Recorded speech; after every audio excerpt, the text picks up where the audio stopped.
और इसी बीच छत्तीसगढ़ से खबर सामने आ रही है। छत्तीसगढ़ के बलरामपुर में बड़ा हादसा हुआ है। तालाब में अनियंत्रित कार गिर गई। हादसे में 8 लोगों के जान जाने की खबर सामने आ रही है। मरने वालों में एक ही परिवार के 3 लोग भी इसमें शामिल थे। तो दर्दनाक हादसा छत्तीसगढ़ के बलरामपुर में हुआ है। तस्वीरें हादसे की सामने आ चुकी है। अनियंत्रित हो गई थी कार, इसके बाद तालाब में जा गिरी, जिसमें 8 लोगों की जान चली गई है, जिसमें एक ही परिवार के 3 लोग शामिल थे जिनकी जान गई है। इसके बाद परिवार में मातम पसरा हुआ है। तो तस्वीरें ये दिखा रहे हैं, हादसे की तस्वीर है जहां छत्तीसगढ़ के बलरामपुर में ये कार हादसा।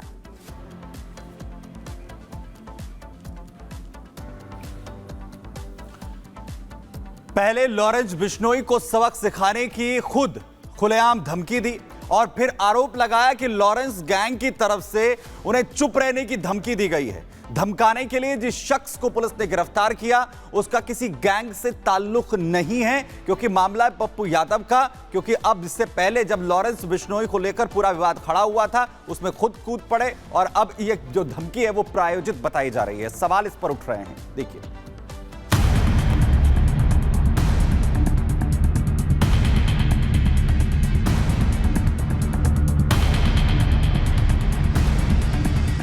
बिहार के पूर्णिया से सांसद पप्पू यादव को धमकी देने वाला गिरफ्तार हो गया है।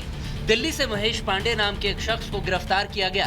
पुलिस का दावा है कि महेश पांडे का लॉरेंस बिश्नोई या किसी दूसरे गिरोह या किसी गैंग से कोई लेना देना नहीं है। हाँ, वो पहले कुछ नेताओं के यहाँ काम जरूर कर चुका है। इनके द्वारा जो अभी तक आया है उसमें गैंग का कहीं से कोई नहीं आया है। इनके द्वारा बताया गया है कि ये जो न्यूज़ में इनका स्टेटमेंट देखे थे माननीय सांसद जी का, उसके बाद इनको लगा कि क्योंकि कुछ दिन से भी कुछ काम नहीं कर रहे थे, तो इनको लगा कि इसमें किया जा सकता है। इनके भी संबंध कई लोगों से रहे हैं। माननीय सांसद के भी कुछ लोगों के साथ इनके कॉन्टैक्ट रहे हैं इसमें पूर्व में भी। तो अन्य जितने भी एंगल है उस पर हम लोग दिखवा रहे हैं इसमें। फिलहाल मैं आपको स्पष्ट कर दूं कि कई नंबर से धमकी दी गई थी। जो पहला धमकी आया था जिसमें फ़ोटो भी शेयर किया गया था, वो इसी नंबर से किया गया था, इन्हीं के द्वारा किया गया था। इसमें गिरफ्तारी हो गई है। अन्य मामलों में अभी अनुसंधान चल रहा है। पूर्णिया के एसपी कार्तिकेय शर्मा ने खुलासा किया है कि पप्पू यादव को किसी लॉरेंस गैंग से धमकी नहीं मिली थी। अब सवाल ये है कि पप्पू यादव ने जिस वीडियो को धमकी बताकर विक्टिम कार्ड खेला था, उसकी सच्चाई आखिर क्या है? भाई साहब से आपकी क्या दुश्मनी है? नहीं कोई दुश्मनी कर्म और कांड दोनों करते हैं भैया। कर्म करेंगे बाद में। भाई साहब की वो डायलॉग तो सुना होगा भैया। एक बात करने में भी आसानी होगी भैया, एक बात समझिए, मैं आपको बता दूं, बहुत क्लियर हूं मैं इस मामले में कि पप्पू यादव जी देश के 7 बार इंडिपेंडेंट एमपी रहे हैं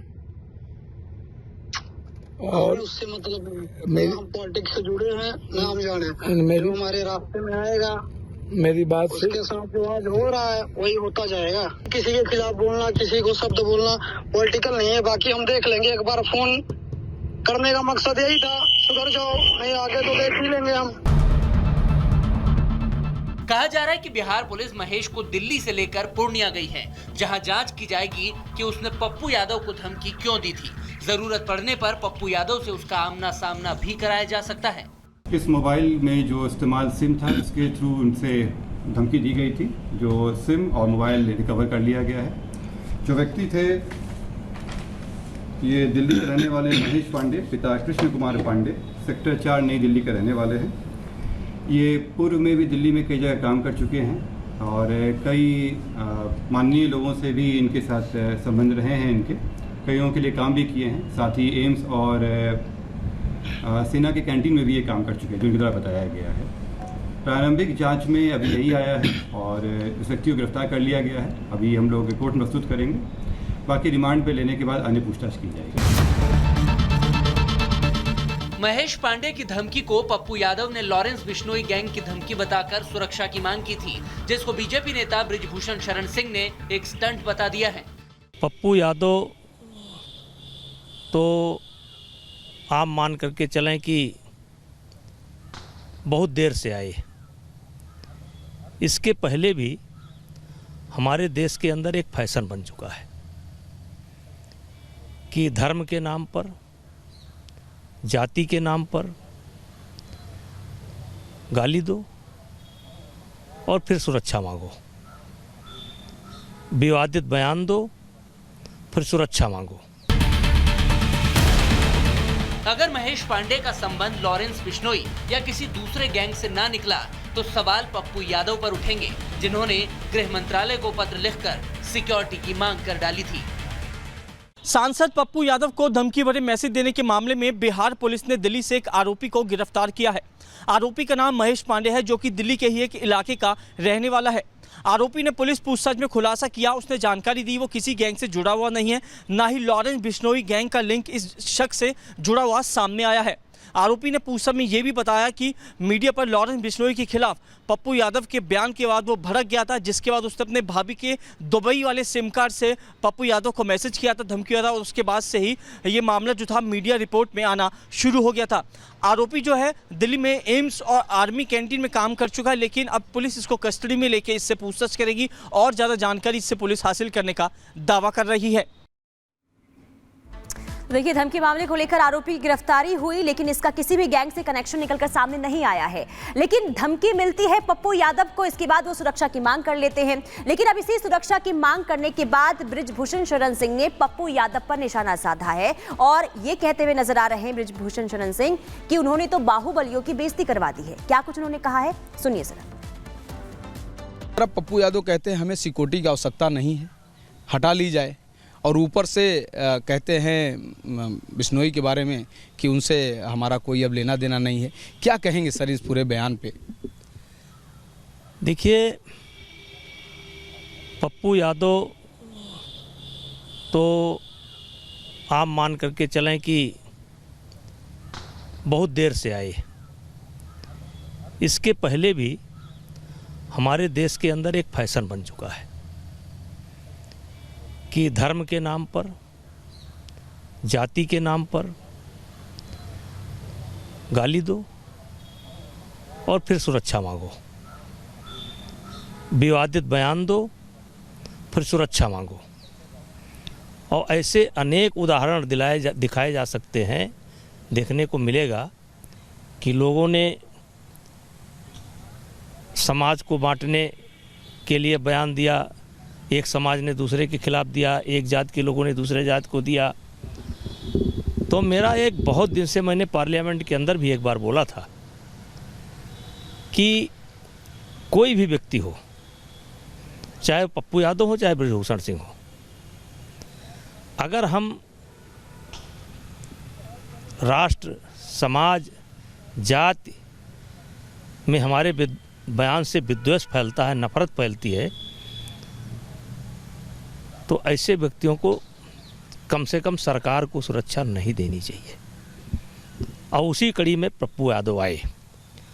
और पप्पू यादव एक बाहुबली भी कहे जाते हैं और लगातार उनका एक राजनीतिक इतिहास भी है। चाहे जैसे वो चुनाव भी जीतते हैं, उनके प्रभाव से उनकी पत्नी भी चुनाव जीतती है। और जिस तरीके से पप्पू यादव ने पलटी मारी, मुझे तकलीफ हुआ। आपको क्यों तकलीफ हुआ सर? और बेइज्जती करा दिया। किस तरह की बेइज्जती? जैसे बाहुबली की बेइज्जती करा दिया। मतलब कि ये जो बाहुबलियों का जो स्तर है, हाँ, उसमें कहीं न कहीं ये लगा दिए हैं वो। बिल्कुल बिल्कुल। जैसे पप्पू यादव का भी संघर्ष का एक इतिहास रहा है, और बयान दिया और फिर पलटी मार गया।